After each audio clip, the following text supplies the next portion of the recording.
Halo semuanya, kenalkan nama saya Diandika dari mahasiswa BINUS University dengan NIM 26020979920 dengan jurusan Business Analytics. Pada kesempatan siang hari ini, saya akan menjelaskan tentang overview Business Intelligence, Analytics, and Data Science. Integrasi Business Intelligence, Analytics, and Data Science merujuk pada penggabungan dan koordinasi antara tiga disiplin. Disiplin pertama, Business Intelligence, adalah proses pengumpulan, analisis, dan presentasi informasi bisnis untuk mendukung pengambilan keputusan yang lebih baik. Biasanya, BI ini fokus untuk memberikan wawasan tentang kinerja bisnis pada saat ini dan masa lalu menggunakan laporan dashboard dan analisis data terstruktur. Analytics ini melibatkan penggunaan teknik statistik dan matematika untuk menganalisis data dan menemukan pola, tren, dan wawasan yang berguna. Analisis ini biasanya memiliki tiga tipe. Yang pertama deskriptif, prediktif, dan perspektif. Kalau deskriptif ini menggambarkan apa yang telah terjadi. Kalau analisis prediktif itu meramalkan apa yang akan terjadi. Dan analisis perspektif itu menghasilkan rekomendasi tentang tindakan yang harus diambil. Kemudian data science yang merupakan gabungan dari elemen ilmu komputer, statistik, dan domain pengetahuan yang bertujuan untuk mengekstraksi pengetahuan dan wawasan dari data, mencakup pemrosesan data, analisis statistik, pembelajaran mesin, dan pemodelan prediktif untuk menemukan pola dan membuat prediksi yang mendukung pengambilan keputusan. Tujuannya yang pertama meningkatkan efisiensi dan produktivitas, mengurangi kesalahan, memahami pengalaman pelanggan, meningkatkan akurasi analisis data, meningkatkan keamanan data, serta sebagai verifikasi, validasi, dan pemantauan terhadap data yang akan digunakan. Kemudian, contoh-contoh kemajuan teknologi. Yang pertama, dalam bidang computing, berupa peningkatan kapasitas computing termasuk penggunaan komputer berkecepatan tinggi dan infrastruktur cloud computing telah memungkinkan pemrosesan data yang lebih cepat dengan skalabilitas yang lebih besar. Kemudian dalam bidang integrasi IoT atau Internet of Things dalam berbagai sektor telah meningkatkan jumlah data yang dihasilkan serta memberikan kesempatan untuk analisis data real time dan mengambil keputusan berdasarkan data yang harus diperbarui. Kemudian, kemajuan pesat lainnya dalam bidang big data teknologis. Seperti contoh, kita bisa ambil Hadoop and Spark. Hadoop and Spark ini telah memungkinkan organisasi untuk menyimpan, mengelola, dan menganalisa data dalam skala yang lebih besar dan dengan lebih efisien. Kemudian, metodologi yang digunakan dalam analisis data ini menggunakan data mining and machine learning. Data mining telah berkembang pesat untuk mengekstrak informasi berharga dari data, seperti pola, tren, dan hubungan yang dapat digunakan untuk pengambilan keputusan.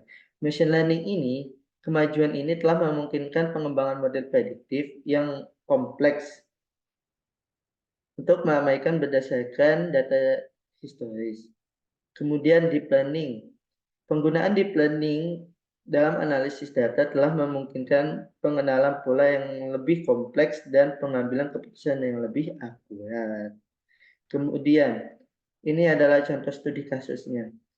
Masalah yang sering ditemui dalam sebuah restoran menghadapi masalah yang sering ditemui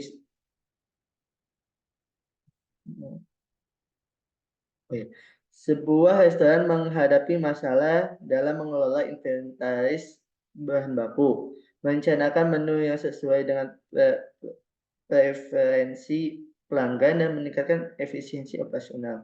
Berikut merupakan langkah strategisnya dalam bentuk business intelligence. Di antaranya ialah mengintegrasikan data penjualan harian, inventaris bahan baku, dan umpan balik untuk memberikan wawasan tentang menu yang paling populer, serta tren konsumsi dan performa operasional restoran. Kemudian, dengan membuat dashboard PI yang memungkinkan manajer restoran untuk melacak penjualan, kesediaan, serta menampilkan kepuasan pelanggan secara real time. Kemudian langkah strategis lainnya ialah melakukan analisis, di antaranya dengan menggunakan analisis deskriptif Dengan restoran dapat mengidentifikasi pola konsumsi pelanggan, seperti menu paling populer, waktu kunjungan, yang paling sibuk, serta preferensi rasa yang dominan. Contoh, data menunjukkan bahwa pada hari Jumat malam, menu steak menjadi pilihan favorit pelanggan dengan penjualan tertinggi. Kemudian, dengan analisis prediktif untuk meramalkan permintaan menu berdasarkan faktor-faktor seperti musim, hari-hari tertentu, atau acara khusus, seperti berdasarkan pola konsumsi sebelumnya dan cuaca yang diprediksi, restoran dapat memperkirakan peningkatan permintaan salad pada akhir pekan. Berikut merupakan langkah strategis dalam bentuk data science. Di antaranya menggunakan teknik machine learning untuk mengidentifikasi pola kompleks dalam data, seperti segmentasi pelanggan atau faktor-faktor yang mempengaruhi permintaan produk. Lalu, bagaimana caranya jika suatu perusahaan ini salah atau sulit untuk berbenah? Salah satunya dengan melakukan evaluasi kritis. Evaluasi ini berupa para pengambil keputusan atau para pegiat kuliner dalam industri memiliki akses lebih cepat dan mudah terhadap data yang relevan, sehingga memungkinkan pengambilan keputusan yang lebih tepat dan cepat. Contohnya, seorang manajer restoran dapat dengan mudah melihat data penjualan harian, inventaris bahan baku, dan umpan balik pelanggan dalam satu dashboard PI untuk membuat keputusan yang lebih baik. Analisis berupa pengguna memungkinkan untuk menerapkan analisis yang lebih canggih, seperti prediktif dan perspektif. Data science dengan perubahan ini telah memungkinkan pengguna untuk mengembangkan model machine learning yang lebih kompleks. Contoh inovasi bisnis kuliner estetik yang pertama dengan penggunaan augmented reality atau AI dalam menu interaktif. Tujuannya ialah untuk menciptakan menu interaktif yang memungkinkan pelanggan dapat melihat visualisasi 3D dari hidangan, membaca ulasan, dan melihat informasi gizi secara langsung. Kemudian aplikasi ini memungkinkan restoran untuk melacak preferensi pelanggan serta mempersonalisasikan rekomendasi serta meningkatkan pengalaman makan dari para customer. Kemudian penggunaan Internet of Things dalam pengelolaan stok. Restoran mengintegrasikan sensor IoT pada penyimpanan untuk memantau persediaan bahan baku secara real-time, memprediksi kebutuhan stok, dan mengurangi pemborosan.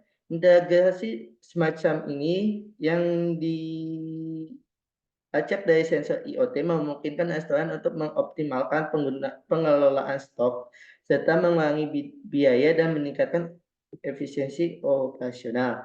Kemudian, menu interaktif dengan teknologi touchscreen.